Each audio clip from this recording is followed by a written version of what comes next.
Imagine stepping into, like, a perfectly locked room. A completely gruesome, bloody crime is just taking place. You have your sole suspect standing right there, the victim's wife. She's caught literally red-handed. Right. But when the police ask her what happened, she just stops speaking entirely. She's not asking for a lawyer. She's not pleading the fifth. It's just this absolute, impenetrable silence. No confession, no denial, just a void. Yeah, which is, I mean, it's completely gelling. Exactly. Now imagine you're the forensic psychotherapist assigned to this case. Your job is to unlock her mind. But what happens if the person holding the key to that broken mind is, just as fractured and haunted as the patient sitting across from them? It's a terrifying dynamic. I mean, we generally assume that a therapist is this blank slate, Mm-hmm. right? An objective healer stepping in to fix a broken machine. Right. But psychotherapy is fundamentally an interaction between two human minds. And when you remove language from that equation, like in this locked room scenario, you create a vacuum. And human nature just abhors a vacuum. Exactly. So the therapist will inevitably start filling that silence with, well, their own psychological baggage. Which brings us to the fascinating materials we're looking at for today's deep dive. We have this highly unusual collection of sources.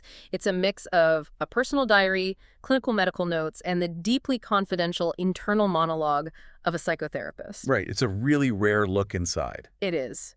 Together, they document the bizarre case of Alicia Berenson. She's this brilliant painter who brutally murdered her husband and then just completely shut down. And on the other side of the glass is Theo Faber. The psychotherapist. Yeah, a forensic psychotherapist who becomes dangerously obsessed with breaking her silence. So our mission in this deep dive is to explore the anatomy of that silence, dig into the psychological archetype of the wounded healer, and, look at the actual mechanisms of what happens when a therapist's own unresolved trauma gets completely tangled up with their patient's reality. It really is a profound case study on the collapse of professional boundaries. I mean, to understand how those boundaries break down, we first have to look at the sheer shock of the crime itself. Yeah, because it defies all logical categorization. It really does. According to the police reports, it happens on August 25th, which was the hottest day in the year. The police receive a call about gunshots at a residence in northwest London. And they get there fast, right? Like 3 minutes later. Yeah, 3 minutes. But when they arrive, the house is pitch black. The power is completely out, so they're navigating entirely by flashlight. And when the beams finally sweep across the living room, they illuminate Alicia Berenson. Oh, man. She's 33. She's this rising star in the art world, known for highly visceral paintings, and she is just standing frozen by the fireplace. She's wearing a pristine white dress, and she's completely mute. And the clinical notes emphasize how jarring that visual was for the first responders, that, pristine white dress against the backdrop of the room, because the rest of the living room was essentially a slaughterhouse. Yeah, the contrast is staggering. In the shadows, they find her husband, Gabriel. He's a 44-year-old fashion photographer, and he is tied to a chair with thick wire wrapped so tightly around his wrists and ankles that it's actually cutting into his skin. That is brutal. And he's been shot multiple times in the face at incredibly close range. The physical devastation is just absolute. The police find a discharged gun on a floor, but they also find a knife at Alicia's feet. Right, and when the officers grab her arms to try and move her away, they realize the front of her white dress is actually saturated with blood. Yeah. Because she has deep, fresh, self-inflicted cuts across her own wrists. Right. She actually fought the officers who were trying to administer first aid. It took 3 of them just to restrain her. Wow.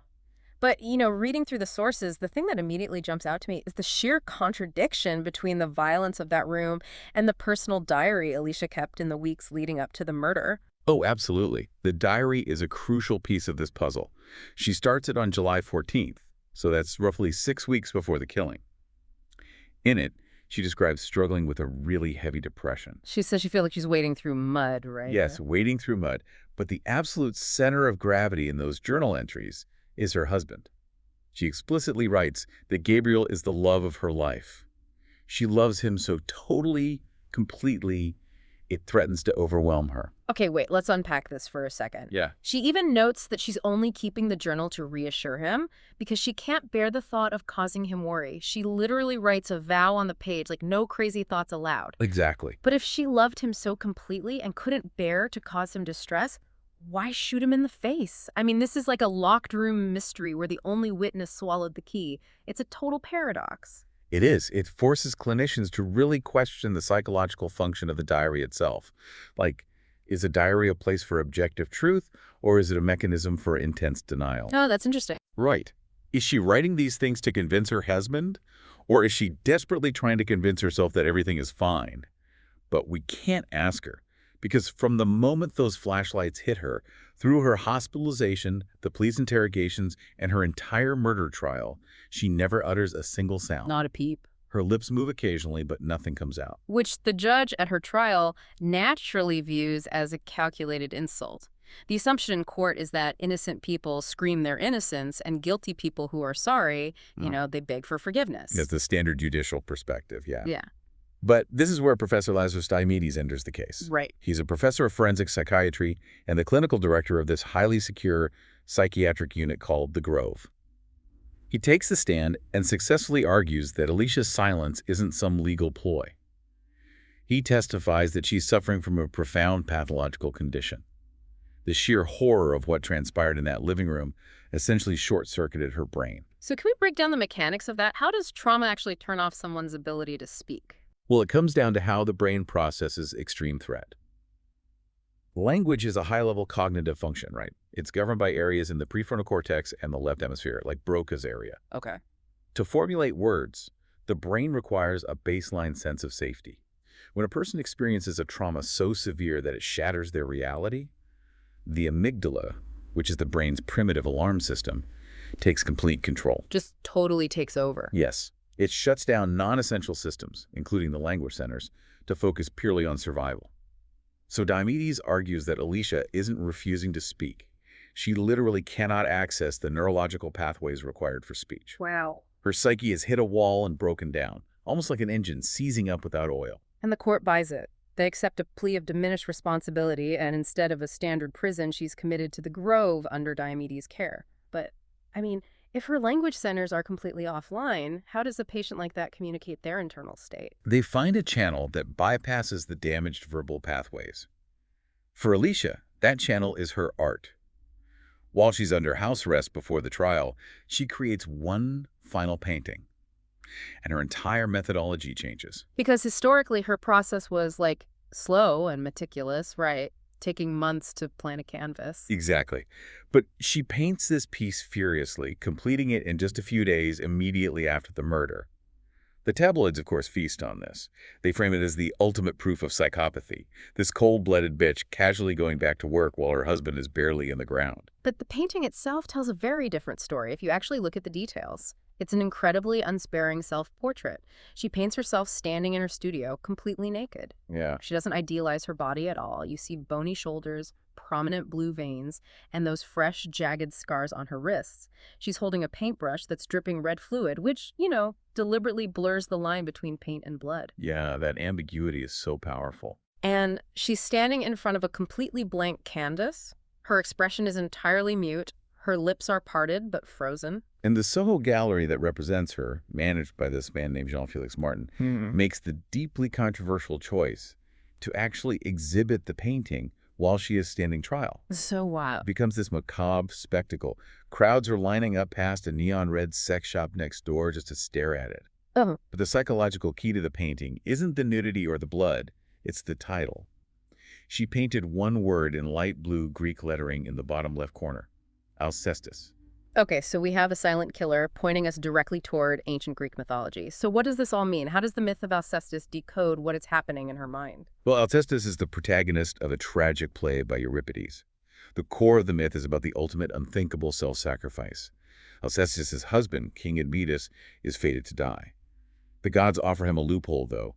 He can live, but only if he finds someone willing to voluntarily die in his place. Right. He asks his elderly parents, assuming they'll do it, but they refuse. Everyone refuses, except his wife, Alcestis.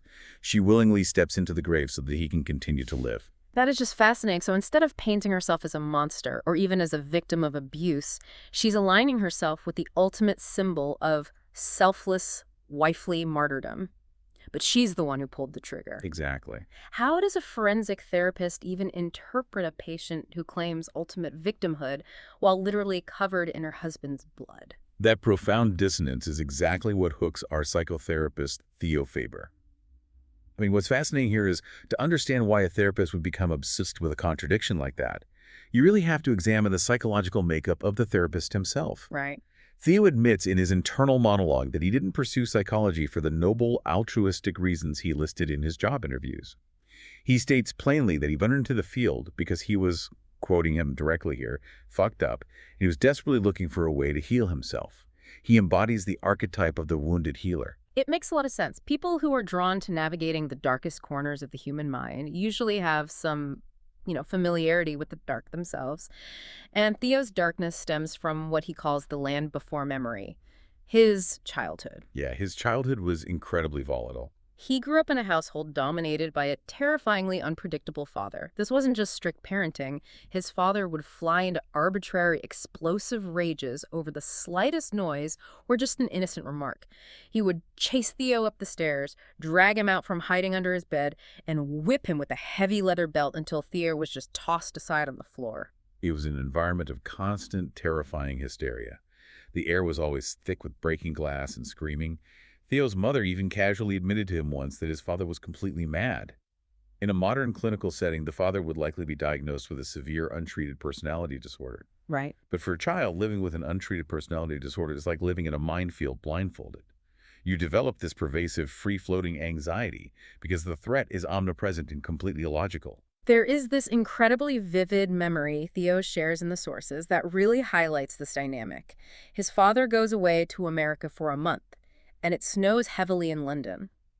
Theo and his mother go out to the garden and build a snowman, and they build it to look exactly like the father. Yes, such a specific detail. They give it a big protruding belly, stern twig eyebrows, and they even dress it in his actual hat and umbrella.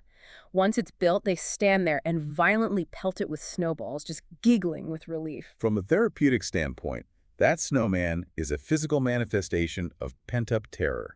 It's a safe, inanimate effigy that allows them to strike back at the tyrant without fear of lethal retaliation.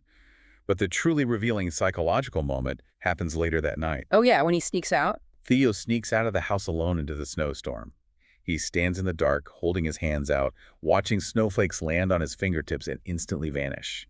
He realizes in that moment that grasping at happiness is exactly like grasping at a snowflake. The very act of trying to possess it turns it into nothing. Wow, that is such a bleak realization for a child. It actually brings to mind a concept Theo references from the psychoanalyst Donald Winnicott. Winnicott famously said, "There is no such thing as a baby," Yes, a classic quote. which sounds absurd on its face, but the analogy is that humans are not born as solid, fully formed entities. We're born as soft, muddy lumps of clay. We only take shape in relation to the environment around us. The hands of our parents, the pressure they apply, the warmth they provide, or, the violent blows they strike mold that clay long before the clay has any awareness of what is happening. That analogy perfectly illustrates the clinical concept of introjection. When a child is abused by a caregiver, they face an impossible dilemma. They rely on this giant, terrifying figure for food, shelter, and survival. Right, they can't just leave. Exactly. To accept that the caregiver is fundamentally evil is to accept that the child is doomed. So the child's brain performs a desperate survival trick, introjection. The child decides, my parent is good, therefore I must be bad. I deserve the punishment. That is so heartbreaking. It is. Theo literally internalizes his father's furious, critical voice. He takes the monster from the outside and buries it deep within his own unconscious. Which means when he finally escapes that house and goes to university, he isn't actually free. Not at all. The monster is inside the house of his own mind. He's haunted by an internal chorus of furies speaking in his father's voice, constantly shrieking that he's a worthless failure. This internal assault becomes so paralyzing during his first winter at university that he attempts suicide. He goes from pharmacy to pharmacy, buys massive amounts of paracetamol, and swallows them all in his freezing dorm room. But his body rejects it. He experiences the searing, agonizing pain, vomits the pills, and realizes in the dark that he doesn't actually want to die because he hasn't even had a chance to live yet. Right. This near-death experience finally pushes him toward Ruth, a psychotherapist at the university counseling service. And Ruth provides Theo with his first actual experience of a therapeutic holding environment. He sits in her office and recounts the horrific, violent details of his childhood. But because of his trauma, he's completely dissociated. He recounts the abuse with zero emotion, as if he's reading a grocery list. Yeah. But then he looks across the room and he sees Ruth crying. I want to focus on the mechanics of that moment. Why is her crying so impactful? Is she just showing empathy, or is there something deeper happening clinically there? It's far deeper than mere empathy. Hmm. In psychoanalytic terms, Theo is unconsciously delegating his unacceptable, overwhelming emotions to her. He cannot safely feel the grief and terror of his childhood, so he projects it into the room. Ruth acts as a container. A container, okay. She catches those feelings, processes them, and literally cries his tears for him. She holds his pain safely until he is psychologically strong enough to integrate it and feel it himself. By doing this, she counters that hateful interjected voice of his father with a new, consistent voice of respect and compassion. And psychotherapy literally saves his life. And because of that, it becomes his absolute vocation. He decides he wants to be for Alicia Berenson what Ruth was for him, which brings him to apply for a position at the Grove almost 6 years into Alicia's absolute silence. When Theo arrives at the Grove, he's stepping into an environment that is a physical manifestation of psychological decay. It's this old Victorian hospital. The paint is peeling, the corridors smell musty, and it is heavily fortified. There are security cameras, metal detectors, and a highly rigid facility manager named Stephanie Clark, who immediately issues him a personal attack alarm. Yet within this fortress of decay, Professor Diomedes has created this bizarre, almost surreal oasis in his office. It smells of rich wood polish and beeswax, and it's filled with instruments, metallic music stands, a piano, a violin, a flute, and this massive wooden harp. Right, because Diomedes operates on the belief that traditional talk therapy is insufficient for severe trauma. He uses music because, much like Alicia's painting, music bypasses the damaged linguistic centers of the brain.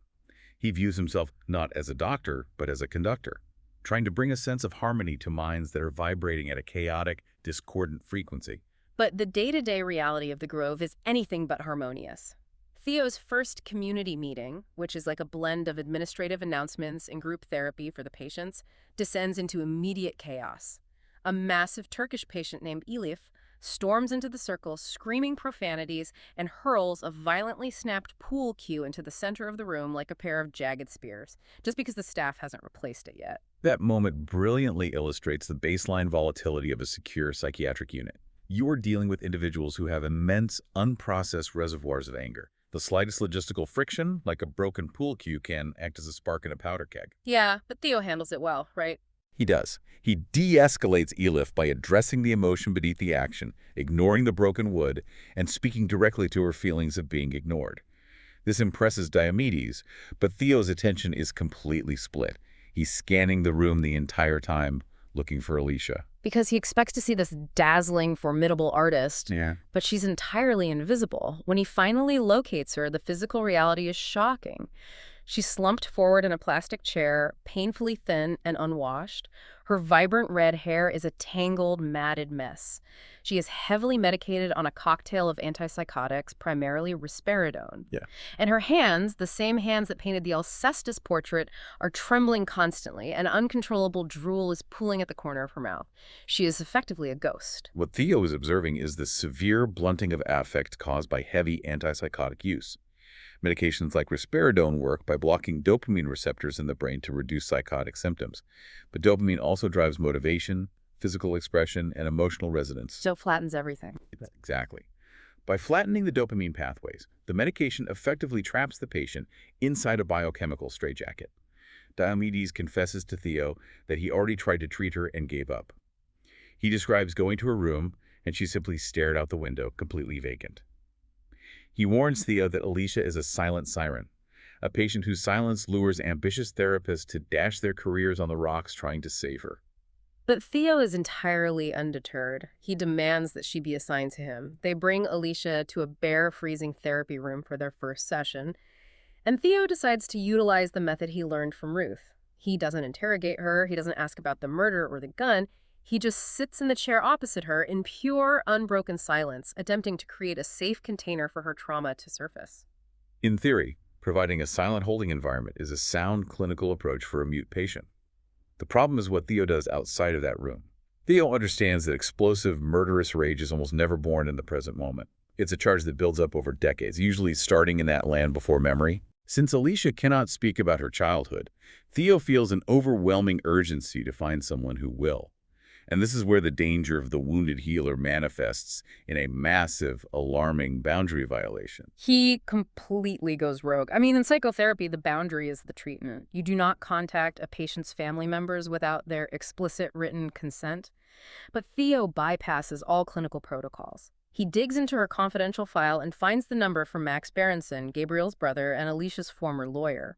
When he can't reach Max, he immediately calls Alicia's aunt, Lydia Rose, who raised Alicia after her mother died in a car crash. And if we connect this to the bigger picture, the response he gets from Lydia is incredibly telling. She listens and introduces himself as Alicia's new therapist for about 2 seconds, tells him to explicitly fuck off, and slams the phone down. I mean, honestly, fair enough. From a professional standpoint, her harsh rejection is entirely warranted. Theo's actions raise a glaring, flashing red light regarding countertransference. Let's define that mechanism clearly. What is countertransference and why is it making Theo act so recklessly? Transference is when a patient projects their past feelings onto the therapist. Countertransference is the reverse. It's when the therapist projects their own unresolved psychological issues onto the patient. Oh, okay. Building trust with a profoundly traumatized, mute patient is a process that should take years of microscopic patient work. But Theo is acting with a frantic, almost desperate urgency. He's crossing lines because he's no longer treating Alicia Berenson. He's treating a proxy for himself. He needs to fix her to prove that someone as deeply damaged as he is can actually be saved. He's blurring the lines between savior and patient. He even admits in his notes that his fate felt intertwined with hers, predetermined, almost like a Greek tragedy. So we have all the pieces on the board. We have a spectacularly violent, entirely silent murder. We have a cryptic self-portrait utilizing the myth of ultimate self-sacrifice. And we have a psychotherapist carrying the heavy, unhealed ghost of his abusive father into the sterile, decaying halls of a psychiatric hospital, willing to break every rule in the book to force a lock open. The collision between these two individuals is completely inevitable. Theo is projecting his own desperate need for rescue onto Alicia. He's reaching out into the dark, trying to catch that vanishing snowflake he saw as a child. Meanwhile, Alicia remains locked inside her self-imposed prison of silence, holding on to a truth that might be far too devastating for either of them to survive once it is finally spoken aloud. It really makes you reevaluate everything about the concept of free will and the unseen forces driving us. I mean, you don't have to be a forensic psychotherapist or a brilliant painter locked in a psychiatric ward to be steered by the unresolved echoes of your own past. That is the crucial takeaway here. I challenge you to think about the land before memory in your own life. Look at the seemingly rational adult decisions you make every single day. The career path you grind away at, the partners you choose to love, the arguments you can't seem to walk away from. How many of those choices are actually yours? Right. And how many are simply invisible, lifelong attempts to silence the unremembered ghosts of your own childhood, or to finally catch a snowflake that vanished decades ago? Because just like that perfectly locked room we talked about at the start, sometimes the person holding the key and the person keeping the door tightly shut are exactly the same. Keep diving deep. We'll see you next time.